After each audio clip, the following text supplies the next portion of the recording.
السلام علیکم دوستو، کیسے ہیں آپ سب لوگ؟ امید کرتی ہوں خیریت سے ہوں گے اور جہاں بھی ہوں گے خوش ہوں گے اپنی فیملی کے ساتھ، اپنے چاہنے والوں کے ساتھ۔ اللہ تعالیٰ آپ سب کو ہمیشہ خوش رکھے۔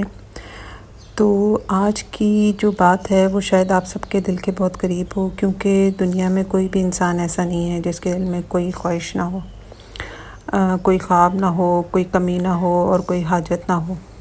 کوئی سکون مانگ رہا ہے، کوئی محبت، کوئی عزت، کوئی رزق مانگتا ہے، کوئی اولاد مانگتا ہے، کوئی کامیابی مانگتا ہے، اور کوئی صرف یہی چاہتا ہے کہ اس کے دل کا بوجھ ہلکا ہو جائے۔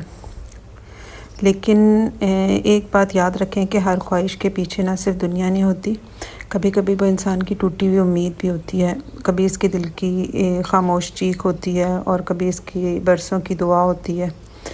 جیسے ایک عورت ہوتی ہے، ہم جیسے سارا دن گھر سنبھالتے ہیں، سب کو کھانا دیتے ہیں، سب کی پسند کا خیال رکھتے ہیں، مگر رات کو سوتے وقت اس کی ایک اپنی ایک خواہش ہوتی ہے کہ کوئی اس سے پوچھے کہ تم کیسی ہو۔ یا ایک باپ جو ہوتا ہے وہ دن رات محنت کرتا ہے، اپنے بچوں کی ہر خواہش کو پورا کرتا ہے، مگر اس کے دل میں بھی ایک حاجت ہوتی ہے کہ اس کی جو اولاد ہے وہ اس سے عزت دے، اس کے تھکے ہوئے کندھوں کو سمجھے۔ اور جیسے ایک نوجوان ہوتا ہے، وہ ہنستا کھیلتا نظر آتا ہے، مگر اس کے اندر ہزار خوف ہوتے ہیں۔ وہ کامیاب ہونا چاہتا ہے، اپنے ماں باپ کا سہارا بننا چاہتا ہے، مگر قسمت کے جو امتحان ہوتے ہیں نا، وہ اسے توڑ دیتے ہیں۔ اور دوستو، کچھ لوگ ایسے بھی ہوتے ہیں جو سب کچھ ہونے کے باوجود خوش نہیں ہوتے، کیونکہ دل کا سکون تو پیسوں سے نہیں ملتا، دل کا سکون تو اللہ کے قریب ہونے سے ملتا ہے۔ تو اللہ نے انسان کے دل میں خواہشات رکھی ہیں تاکہ انسان دعا کرنا سیکھے، ٹھیک ہے، اپنے رب کے سامنے جھکنا سیکھے، کیونکہ اگر انسان بے نیاز ہو جائے تو وہ تو شاید اپنے رب کو پکارنا ہی چھوڑ دے۔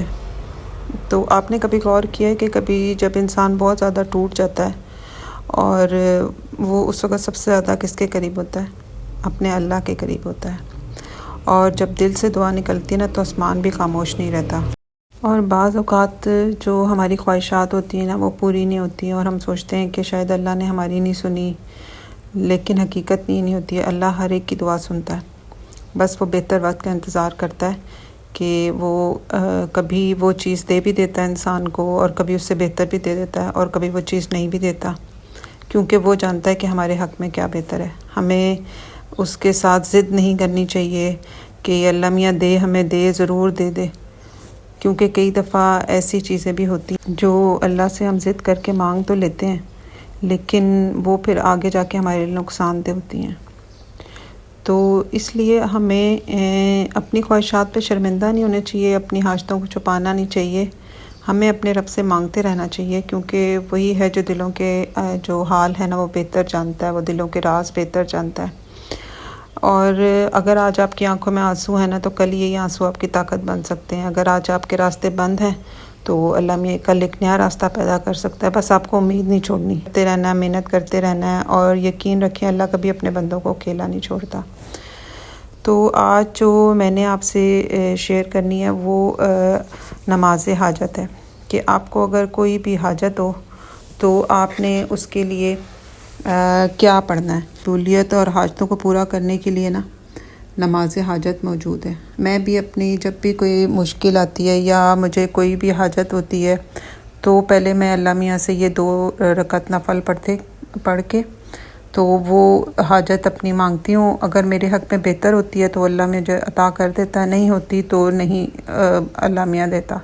تو آپ نے بھی اللہ کے حضور گڑ گڑا کے یہ نماز پڑھ کے اور اس کے بعد دعا کرنی ہے اور اللہ میاں سے کہنا ہے کہ یہ میری دعا ہے اور جو تو بہتر سمجھتا ہے وہ تو مجھے دے دے۔ تو یہ نماز جو ہے نا یہ آپ نے اس طرح پڑھنی ہے کہ یہ جب ہمارے رسول صلی اللہ علیہ وسلم تھے نا، ان کے اوپر بھی جب کوئی مشکل یا اہم مسئلہ درپیش ہوتا تھا نا تو اس کے لیے بھی وہ یہ 2 یا 4 رکعت پڑھتے تھے۔ تو حدیث میں ہے کہ پہلی رکعت میں سورہ فاتحہ کے بعد 3 مرتبہ آیت الکرسی پڑھنی ہے، اور باقی 3 جو رکعت ہے نا اس میں سورہ فاتحہ کے بعد قل هو اللہ احد، اور دوسری میں قل هو اللہ اعوذ برب الفلق، اور تیسری میں قل اعوذ برب الناس ایک بار پڑھنی ہے۔ تو یہ آپ کی 4 رکعت پوری ہو جائیں گی۔ میں آپ کو دوبارہ سے سمجھا دیتی ہوں کہ پہلی رکعت میں سورہ فاتحہ کے بعد آپ نے 3 مرتبہ آیت الکرسی پڑھنی ہے، لیکن اس کے بعد جو 3 رکعت ہوں گی نا، اس کے اندر آپ نے پہلی میں قل اعوذ برب الناس پڑھنی ہے، پھر قل اعوذ برب الفلق پڑھنی ہے، پھر جو قل هو اللہ احد والی پڑھنی ہے۔ تو یہ 3 باقی رکعت آپ کی پوری ہو جائیں گی۔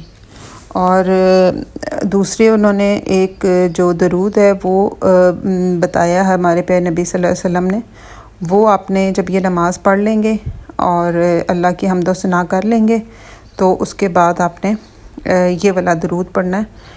یہ میں آپ کو اس کا اسکرین شاٹ بھی دے دوں گی اس کے اندر، کہ آپ نے یہ اس کے بعد نماز کے بعد آپ نے یہ پڑھنے۔ یہ 2 درود ہیں، ان میں سے آپ کوئی بھی پڑھ سکتے ہیں، چاہیں تو دونوں پڑھ لیں، دونوں اللہ کے درود ہیں۔ تو آپ نے یہ رکعت اس طرح کر کے پڑھ، اور آپ نے اس کی جو نیت ہے نا وہ اس طرح کرنی ہے کہ آپ نے پڑھنا ہے، میں نیت کرتی ہوں یا میں نیت کرتا ہوں 2 رکعت نماز نفل حاجت، اور یہ میں پڑھتی ہوں یا پڑھتا ہوں اللہ تعالیٰ کے لیے، اور برابری ہو میری اس حاجت کی۔ اور آپ نے نا حاجت اپنی ضرور بیان کرنی ہے، 1 2 3 4 جتنی بھی ہیں وہ آپ نے بیان کرنی ہے، اور پھر اس کا ثواب عذرا احترام ہمارے پیارے نبی صلی اللہ علیہ وسلم کو پہنچانا ہے، اور پھر آپ نے اللہ اکبر کر کے یہ نماز شروع کر دینی ہے، ٹھیک ہے۔ اور نماز پڑھنے کے بعد آپ نے دعا میں یا رب العالمین کہہ کر اللہ تعالیٰ کو پکار کر گڑ گڑا کر اللہ تعالیٰ سے دعا مانگنی۔